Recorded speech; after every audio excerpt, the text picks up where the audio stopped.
if Christianity were true, and it meant you had to give up everything to follow God, would you want to know the truth?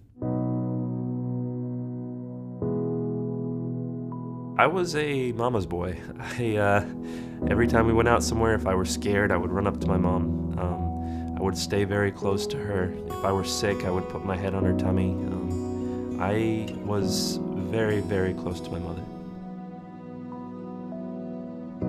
My earliest memories are of my mother every day sitting me next to her and having me put on my skull cap and showing me how to recite the Quran letter by letter. I finished the Quran when I was 5 years old, and by that time I had memorized the last 7 chapters so that I could recite them during the 5 daily prayers. To be raised Muslim in the United States was a point of pride because we believed that we had the truth. In my freshman year of college, my best friend and I had many conversations about faith, and we argued all the time about Islam versus Christianity. But one specific day, he pulled me aside and he said, "Nabeel, if Christianity were true, and it meant you had to give up everything to follow God, would you want to know the truth?"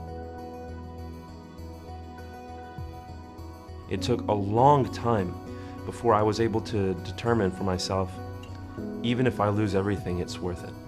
And when my parents did find out, it was the most painful day of my life, probably the most painful day of their lives too.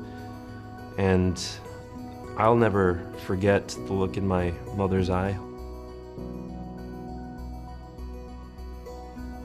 Her whole life is Islam, just like my life was, and now my whole life is Christ, and there's no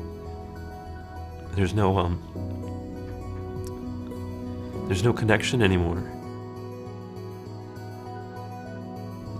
But to have Christ in my life makes every loss worth it.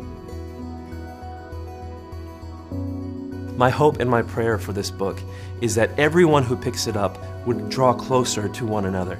Muslims by understanding the gospel, Christians by understanding the passion and the love that Muslims have, and ultimately through all of this, so that we can arrive at the truth and at a glory that will be given to God.